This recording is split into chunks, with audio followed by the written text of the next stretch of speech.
Welcome back to BRMC's Healthy Connection.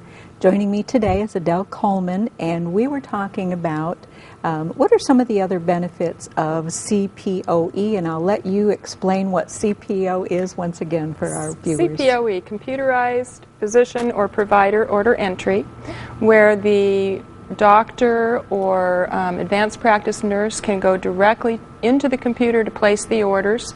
In the past, they were writing their orders on paper, and a unit secretary or a nurse or a pharmacist, depending on what the order was, would then enter that order into the computer system. So there was always a chance of a transcription error. Sure.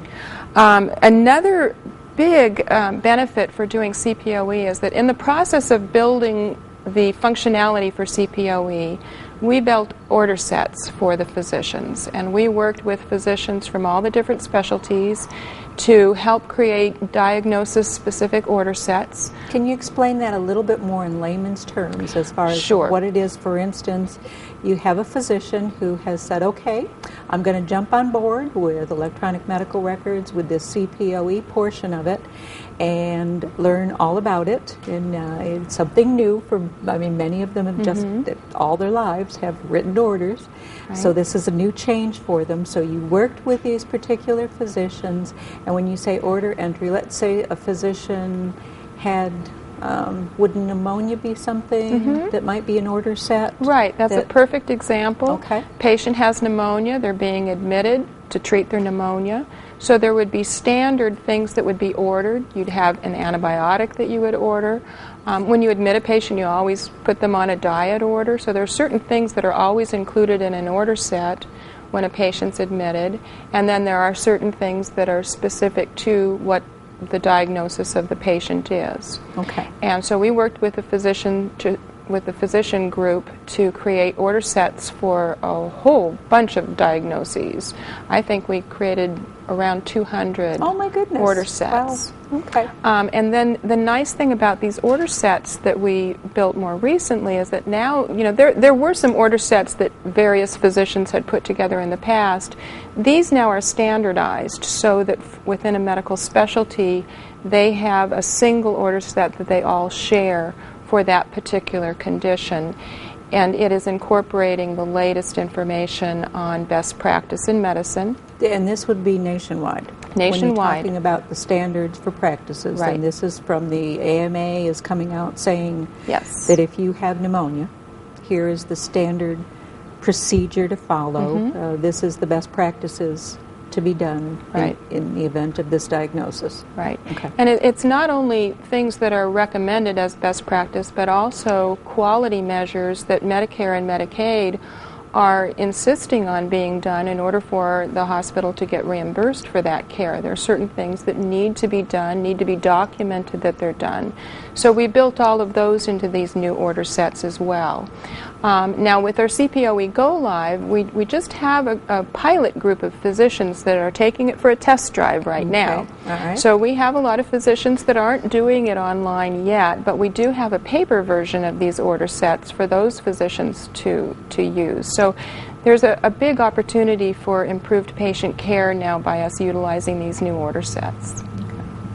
I'm curious on the 200. That just kind of boggles my mind. I had no idea that many order sets had been created. That's why it took quite a while. I knew you were busy. I just didn't realize how busy. My goodness. So we had to build all of that, and then you have to test every little piece of it. Every single order within the order set you have to test and make sure that it goes all the way through and does everything it's supposed to do. We've talked a lot about, too, in the past on other shows on our healthcare reform.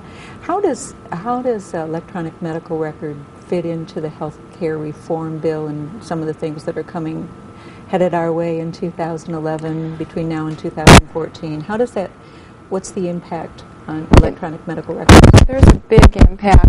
Electronic medical records, or we're also now hearing a lot of the term electronic health records, which is a little bit more expansive. A medical record often is limited to a hospital record, where a health record can be all of the wellness procedures, the outpatient care. It might even include patients documenting their own care.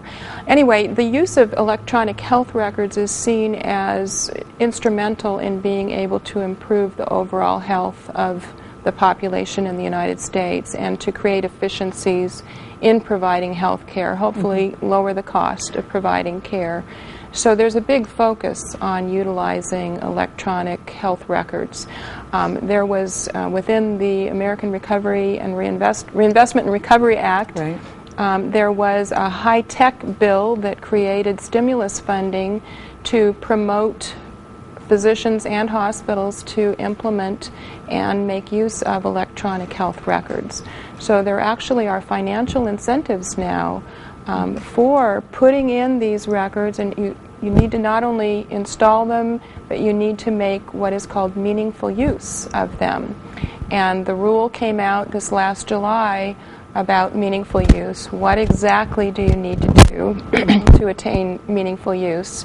And there we have to meet a little over 20 individual criteria in order to show that we are meeting meaningful use. So that's a big focus for us now.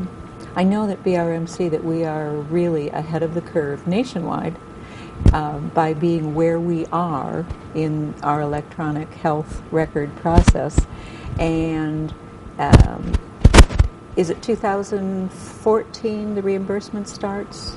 Reimbursement actually will start next year. In 2011? Yes. Okay. Yes. And there are some hospitals that are planning to attest to achieving meaningful use next year. We don't anticipate being able to attest to meaningful use until early 2012. Okay. Next year we're going to be focusing on implementing, first of all, we have to upgrade our system. We have to get to the code level that has been certified as a meaningful use code level from Cerner, who is our vendor. And then we need to implement some additional functionality to meet some of the criteria that we're not meeting right now. We're meeting a lot of the criteria already. For instance, we do allergy lists on all of our patients, medication lists, medication reconciliation. We're doing CPOE now. So we meet a lot of the criteria, but there are several things that we need to focus on at this point. So we'll be busy in 2011. But we are moving ahead. We'll start getting reimbursed because I know you're going to do it, and your team is awesome. I know a lot of the folks. And it's and I love the fact that the physicians are jumping on board with this, and because it is such a different, for many of our physicians, it's such a different change for them to go electronic and to have so many things that they were used to handwriting or doing or thinking. Their thinking processes now go to the computer and there it is for you. It's all listed. The process changes a lot, and not just for physicians, but for nursing as well. It changed dramatically for nursing when they went to electronic documentation, and the CPOE implementation changed the process a lot for nursing as well. As well. Pharmacy. So people are involved in these projects all over the organization. It's not just my team. Sure. My team, does a lot of the building and testing, but there are lots of key people outside of my team that are very, very involved. Very crucial to having Yes. all of this work well. Yes. So, Adele, thank you for joining us today. It's been a pleasure. I do want to ask one last question before we leave our viewers today. It came up recently when we were touring Mountain Home Chamber folks. The leadership team came through the hospital, and the question was raised as far as storing electronic medical records. And that's something that I know our viewers would be very interested in. Almost the majority of folks have their own personal computer at home, and they've all had it crash and burn at one time and lost data. What are some of the safeguards that we have in place at BRMC so that doesn't occur? Well, first of all, we have our system remote hosted by Cerner. Okay. So the central hardware is in Kansas City. Okay. Actually, I think it's in Lee's Summit. It is in their computer building, which is an incredibly technologically advanced. I've heard it was like better than Fort Knox. It is. It is. It's very impressive. So physically, it's very well protected. There is redundancy in every aspect. There's redundancy in the database, there's redundancy in the servers, there's redundancy in the power, there's redundancy in the air conditioning, there's redundancy built into every single aspect of the system. So if something fails, there's something there, right there, Right to there. to We're not back going it to up. lose We're not anything. gonna lose It's it. going to be protected and It backed is. up and backed up and backed up. Yep. All right. Thank you so much. Thanks for being here today. You've certainly educated me and our viewers as well as far as our electronic health records. I'll start getting away from a medical record. Thank you so much. Thank you. I Thanks for appreciate it. joining us. We'll see you again next time on BRMC's Healthy Connections.